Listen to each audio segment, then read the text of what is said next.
جب اذان ہوتی تھی تو اذان کے بعد آپ صلی اللہ علیہ وسلم فجر کی 2 سنتیں ادا فرماتے تھے، اور یہ 2 رکعات آپ صلی اللہ علیہ وسلم ہلکی پھلکی پڑھتے تھے۔ ہلکی ہونے کا مطلب مختصر پڑھتے تھے، یہاں تک کہ حضرت عائشہ فرماتی ہیں کہ مجھے حیرت ہوئی کہ نہ جانے نبی کریم صلی اللہ علیہ وسلم کی سورہ فاتحہ بھی مکمل ہوتی ہے یا نہیں، یعنی چونکہ آپ کی نمازیں عام طور پر طویل ہوتی تھیں اور یہ 2 رکعتیں اس قدر مختصر ہوتی تھیں کہ اب عائشہ رضی اللہ تعالی عنہ کو تعجب ہوا۔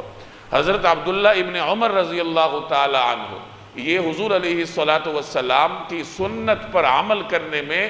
ایک خاص ذوق رکھتے تھے۔ ان کو یہ تجسس ہوا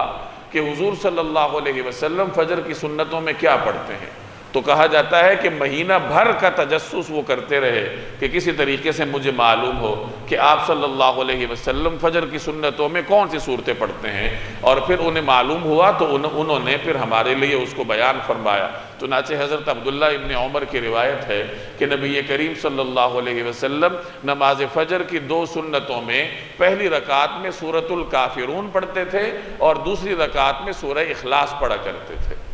اب آپ دوبارہ اس کو اسی تناظر میں دیکھیں جو میں نے پہلے عرض کیا کہ دن کا آغاز آپ کا اللہ کی وحدانیت سے ہونا چاہیے۔ ان فی خلق السماوات والارض واختلاف اللیل والنہار سورہ آل عمران کی آخری آیات ہیں، اور اس میں بھی اللہ کی وحدانیت کا بیان ہے، اللہ کی نشانیوں کا بیان ہے۔ تو کوئی آدمی اٹھتے ہی آسمان کی طرف نگاہ اٹھا کر یہ آیات پڑھے تو اس کے دل و دماغ میں اللہ کی بڑائی بیٹھے گی۔ پھر جب فجر کی سنتیں پڑھے تو پہلی رکعت میں سورہ کافرون پڑھے۔ سورہ کافرون کا مفہوم کیا ہے؟ لا اعبد ما تعبد، کہ یہ مشرکین جن چیزوں کی عبادت کرتے ہیں میں اس کی عبادت نہیں کرتا۔ گویا کہ ہر قسم کے کفر اور شرک کی نفی اس صورت میں موجود ہے۔ تو آپ پہلی رکعت میں یہ سورت پڑھ کر گویا کہ ہر قسم کے کفر اور شرک کی نفی کر دیتے ہیں، اور دوسری رکعت میں سورہ اخلاص پڑھ کر اللہ تبارک و تعالیٰ کی وحدانیت کا اقرار کرتے ہیں۔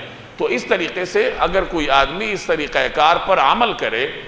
اور شعوری طریقے سے عمل کرے، یہ نہ ہو کہ اسے پتہ ہی نہ ہو کہ میں کیا پڑھ رہا ہوں، اسے معلوم ہونا چاہیے کہ میں سورہ کافرون پڑھ رہا ہوں پہلی رکعت میں تو اس کا مفہوم کیا ہے، اور سورہ اخلاص پڑھ رہا ہوں تو اس کا مفہوم کیا ہے، اور جب اللہ کو ایک مان لیا، اللہ کے سوا ہر چیز کی نفی میں نے کر لی، تو اب باقی دن میں نے کس طرح گزارنا ہے، اس کا تقاضا کیا ہے۔ تو جب اس طریقہ کار کے مطابق ایک آدمی دن کا آغاز کرے تو اس کا پورا دن اللہ تبارک و تعالیٰ کی اطاعت میں گزرتا ہے۔ تو حضرت ابن عمر کی روایت کا مفہوم ہے کہ نبی کریم صلی اللہ علیہ وسلم کا یہ معمول تھا کہ آپ علیہ السلام فجر کی سنتوں کی پہلی رکعت میں سورہ کافرون پڑھتے تھے اور دوسری رکعت میں سورہ اخلاص پڑھتے تھے۔